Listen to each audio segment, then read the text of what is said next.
తేలిగ్గా తీసుకుంటున్నారేమో, లేకపోతే కేర్లెస్గా నిర్లక్ష్యంగా తీసుకుంటున్నారేమో అనిపిస్తుంది.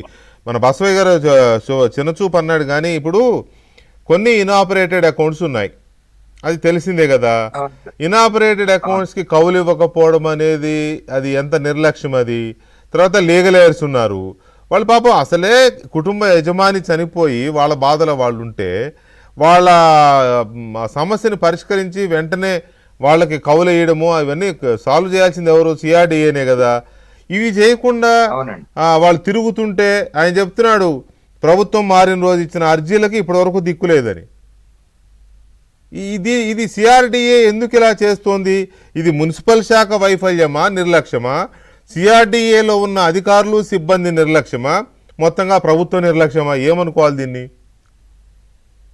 దీనికి ఒకటి వెంకటకృష్ణ గారు, ఇక్కడ సమస్యలు ఉన్నటువంటి మాట వాస్తవం. కాకపోతే అవి దానిని సెగ్రిగేట్ చేయమని మనం అనేక సార్లు సిఆర్డి అధికారులకు చెప్పాము.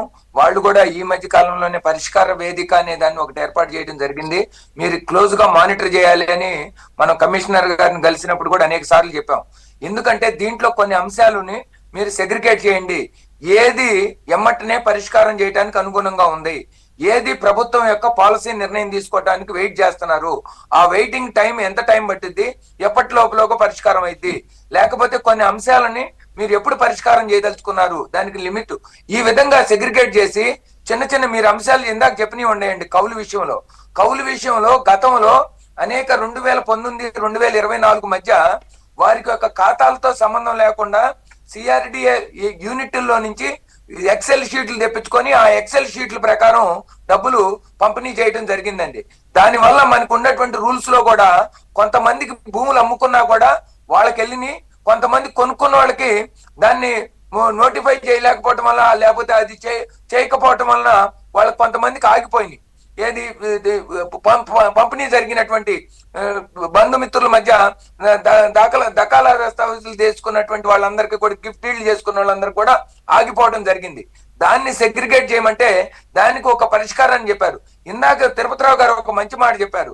ఏమిటంటే, నారాయణ గారు మంత్రి గారు, మీరు వాస్తవాలు జరిగేటువంటి విషయాల్ని క్లియర్ గా డెడ్ లైన్ ని ప్రకటించండి, అంతేగాని మనము ఏదో వాళ్ళు ఈ 3 నెలల్లోనే అయిపోద్ది, ఈ 2 నెలల్లోనే అయిపోద్ది.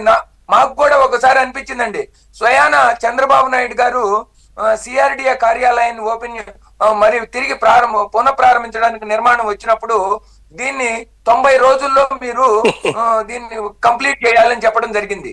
తర్వాత ఇప్పటికి దాదాపు అది సంవత్సరం అవుతుంది. కానీ నేనంటాను వాస్తవం, ఇందాక ఆయన చెప్పినట్టుగా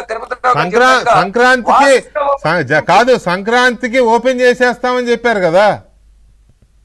చెప్పారండి. దీని వల్ల ఏంటంటే ప్రజలు ఇప్పుడు దసరా వచ్చింది, విజ్ఞానం రాలేదు, దానివల్ల